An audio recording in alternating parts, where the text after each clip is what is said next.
Hi guys, நான் உங்கள் தயாநிதி. இப்போது கோழி அவியம் வைக்கிறது எப்படின்றத பற்றி உங்களுக்கு நான் சொல்ல போகிறேன். கோழி வந்து இயற்கை முறையில், அதாவது இன்குபேட்டர்லாம் யூஸ் பண்ணாமல் நம்ம எப்படி அவியம் வைக்கிறது அப்படின்றத பற்றி நான் சொல்ல போகிறேன்.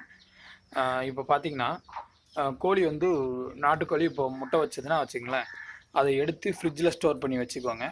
நீங்கள் அது வந்து கோழி ஒரே தாவலை உக்காந்துரும். அவியம் வைக்கிறதுக்கு ரெடி ஆகிடுச்சுன்னா ஒரே தாவலை உட்காந்துருக்கு, எங்கேயும் இறப்பெருக்கிறதுக்கு எங்கேயுமே எந்திரிச்சு போகாது. ஒரு சில கோழிங்க 10 முட்டையில் அவியத்துக்கு உட்காரும். சில கோழிங்க ஒரு 20 முட்டை வைக்கும், 25 முட்டை வைக்கும். அந்த மாதிரி ஒரு கோழியை பொறுத்து அப்படி ஒரே இடத்துல உட்காந்துருந்ததுன்னா ஒரு மாதிரி கத்துச்சுனாலோ உங்களுக்கு வந்து அதை வந்து அவிய கத்துறது வந்து உங்களுக்கே தெரியும். அது கோழி வந்து அவியத்துக்கு ரெடி ஆகிடுச்சுன்னு அர்த்தம். ஒரே தவளை உட்காந்துருக்கும், எங்கேயும் எழுந்து போகாது. நீங்கள் வந்து அந்த கோழி அவியத்துக்கு ரெடி ஆகிடுச்சுன்னு கண்டுபிடிச்சிக்கலாம். இப்போ அவியம் என்ன பண்ணுன்னா, இப்போ பாருங்கள், என்னுடைய ஃபார்மில் நான் எப்படி அவியம் வச்சுருக்கேன்றதை உங்களுக்கு காமிக்கிறேன். இப்போ எப்படி அவியம் வைக்கணுன்றதை பற்றி சொல்கிறேன். இப்போ ஒவ்வொரு முட்டையும் நீங்கள் கலெக்ட் பண்ண ஃப்ரிட்ஜில் எடுத்து வச்சுருங்க, டேட் போட்டு. நல்லா ஒரு 15 முட்டை சேர்ந்ததுக்கப்புறம் அவிய கத்துற மாதிரி இருந்துச்சுன்னா, கடைசியாக வச்ச ஒரு 15 முட்டையை எடுத்து நீங்கள் இந்த மாதிரி ஒரு பானல் வாங்கிக்கோங்க.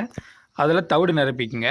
அந்த தவிடில் பார்த்தீங்கன்னா ஒரு கறி துண்டு, ஒரு இரும்பு, சின்ன இரும்பு துண்டு, அப்புறமேட்டுக்கு தலைமுடி, மிளகா, ஒரு ஒரு வர மிளகா போட்டால் போதும்.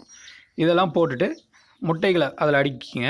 கோழியோட சைஸுக்கு தகுந்த மாதிரி முட்டையோட எண்ணிக்கை இது பண்ணிக்கோங்க. ஏன்னா அப்போ தான் 100% ஹேச்சிங் உங்களுக்கு கிடைக்கும். இப்போ நான் வந்து எப்பயுமே நான் வந்து சின்ன கோழியாக இருந்தால் 12 முட்டை வைப்பேன். கொஞ்சம் சைஸான கோழியாக இருந்ததுன்னா 15 முட்டை வைப்பேன். உங்கள் கோழி எந்த சைஸு வந்து கரெக்டாக இது பண்ணுமோ நீங்கள் அதுக்கு தகுந்த மாதிரி பார்த்து வச்சுடுங்க.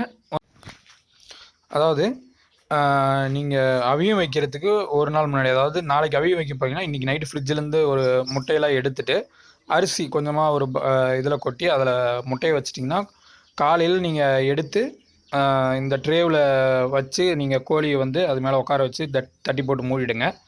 கண்டிப்பாக உங்களுக்கு நல்ல ரிசல்ட் கிடைக்கும். இப்படி தான் அவிய வைக்கணும். அது அந்த இதில் உட்கார வரையும் கொஞ்சம் பார்த்துக்குங்க. உட்காந்துச்சுன்னா நீங்கள் அதுக்கப்புறம் தட்டி வைக்க தேவையில்லை, இந்த மாதிரி அதுவே உட்காந்துக்கும். நன்றி.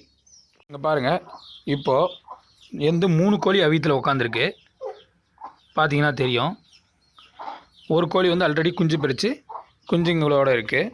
நான் வந்து 2 பார்ட்டிஷனாக பிரிச்சுருக்கேன் என்னுடைய ஃபார்மை. அந்த பக்கம் பார்த்திங்கன்னா அந்த கொம்பு வச்சுருக்கேன் பார்த்தீங்களா, அது வந்து இந்த பெரிய கோழிங்களாம் இருக்கும். இங்கே மேலே வந்து பரண் அமைச்சிருக்கேன் பாருங்கள். இந்த பரனில் பார்த்தீங்கன்னா கோழிங்க உட்கார்றதுக்கு, ஏன்னா நாட்டுக்கோழிங்க கீழே இருக்காது, எப்பயுமே மேலே தான் இருக்கும். அதனால் அதுங்களுக்கு ஏற்ற மாதிரி பரண் நான் அமைச்சிருக்கேன். இப்போது சின்ன கோழிங்களுக்கு பார்த்தீங்கன்னா ஒரு 1 மந்த்து 1.5 மந்த்து நம்ம இதுக்குள்ளேயே ஃபார்முக்குள்ளேயே விட்டுட்டு அதுக்கப்புறம் எடுத்து வெளியில் விட்டுடலாம். ஏன்னா அதுக்கப்புறம் நீங்கள் பார்த்தீங்கன்னா இந்த காக்கா தூக்குறது, கழுகு, அந்த மாதிரி பிரச்சனைகள்லாம் வராது. இங்கே பாருங்கள், அவியம் வைக்கிறதுக்கு நான் தனியாக பார்ட்டிஷன் பிரிச்சுருக்கிறேன். அந்த சின்ன கோழிங்க இருக்கிற இடத்துலையே சின்ன கோழிங்க இந்த பக்கம் வெளியில் சுற்றி வரும். இங்கே பாருங்கள், அவியம் வைக்கிறதுக்கு ஒரு சின்னதாக ஒரு பார்ட்டிஷன் பிரிச்சுருக்கிறேன். இது நானே செஞ்சது. இப்போது அவிய வைக்கிற கோழிங்களுக்கு எந்த டிஸ்டர்பன்ஸும் பண்ணாத, அந்த பெரிய கோழி ஏற்கனவே குஞ்சு பிரித்த கோழி போய் டிஸ்டர்பன்ஸ் பண்ணாத அளவுக்கு கேமராவை இப்படி அந்த ஓட்டைக்கு வரையா க்ளோஸ்அப்பில் வரையா அந்த வலையுமே தெரியாது. குடும்பம் கற்றுக் கொடுக்கணும்.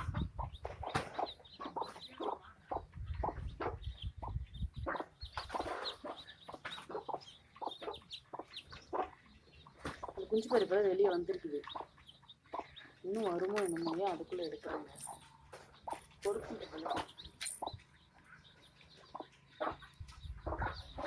போதும், இது பண்ணு எல்லாத்தையும்.